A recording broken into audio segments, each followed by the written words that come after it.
Hey guys, this video is brought to you by Dev Mountain. Dev Mountain is an in-person coding and design bootcamp that offers housing at no extra cost for immersive students. And they even have career services that can help you with job placement after you graduated.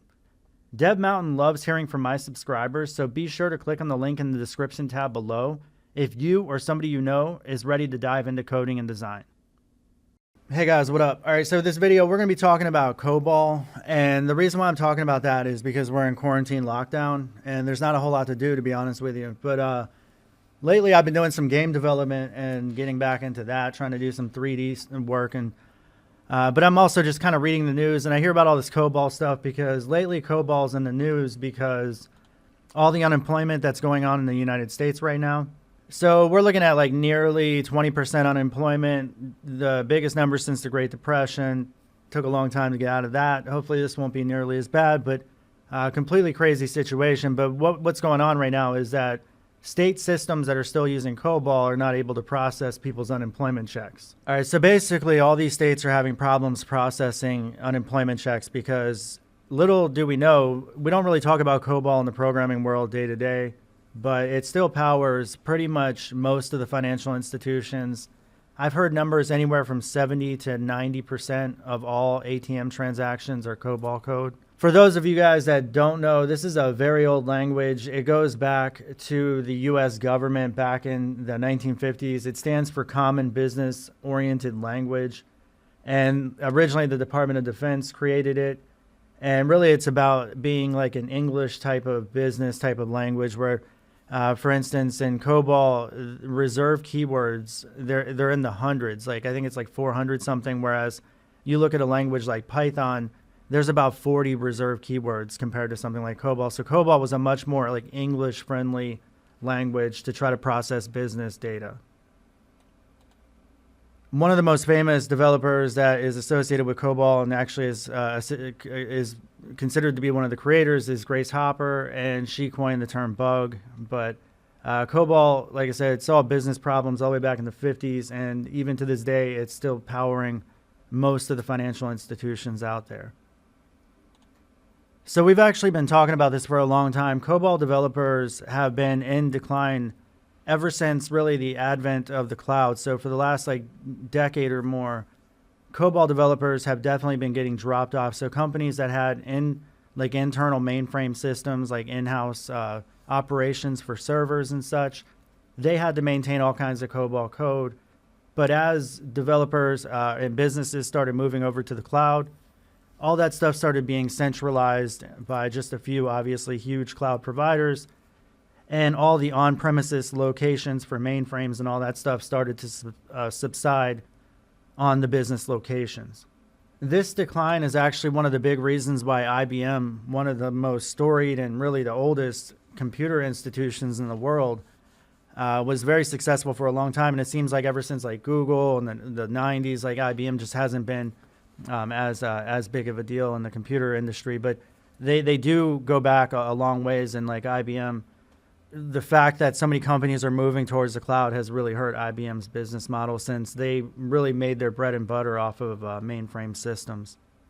So now there's a big call out from IBM to try to get more Cobol developers back into the industry. So all these guys that ended up retiring and moving on or moving into the cloud infrastructure, they're now being asked to come back and start helping out with some of the mainframe code. And some people are being asked to come out of retirement. And with all this stuff and all this talk and everything going on, the question I ask is like, is this going to be some sort of long-term viability? Is this something that makes sense for somebody to learn like long-term? If somebody's trying to learn a new skill right now, is it going to make sense to learn Cobol?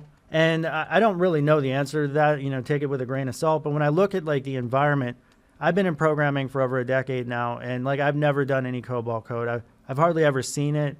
I've heard it talked about. I've met Cobol developers that like even worked at the same companies that I've worked at, but I never have touched Cobol code. So for 10 years, I've managed to be paid and not have to deal with Cobol. So would somebody like me want to do it? I personally think like no.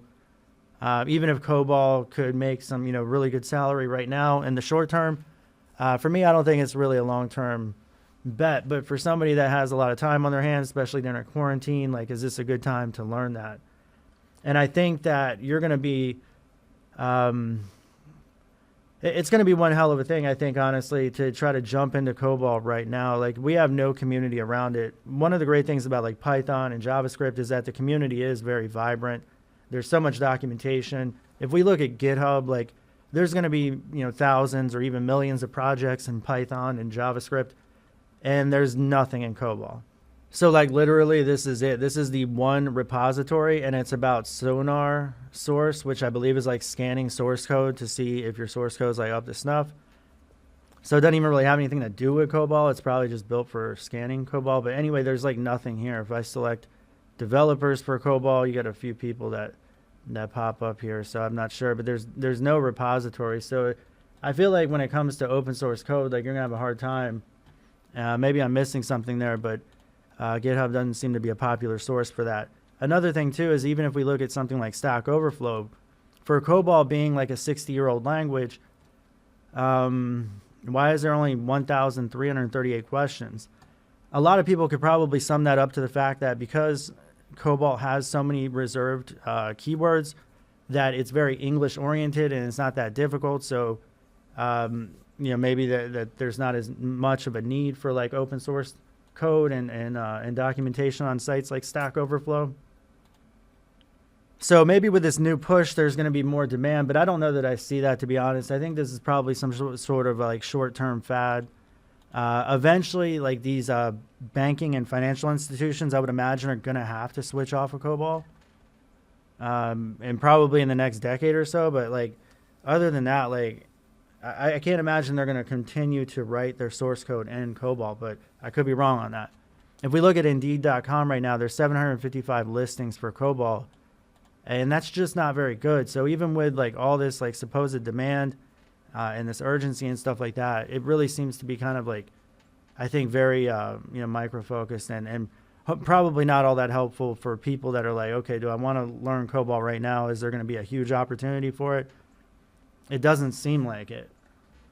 I guess the big thing that I fail to see is if there's such demand for it, if so many transactions are using Cobol and there's so many billions of lines and all these other stats that you hear associated with the language, where are all the jobs? Like, how could there only be 700 right now? If everybody, especially if all these old people are retiring in droves, like baby boomer generation and all that stuff, like, then where are all these jobs for all these companies that are still using Cobol? So I think in the short term, there's probably some demand for Cobol, and there's probably always going to be some residual demand, but I don't know, man. It's kind of like, would you rather learn Cobol or Perl? Or I don't. But the thing about Cobol is it's so much different.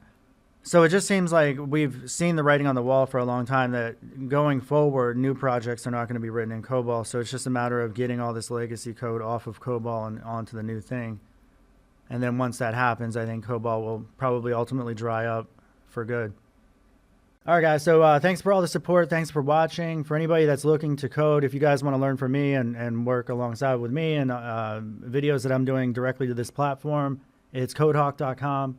And I recommend you guys check that out. The link is in the description tab below.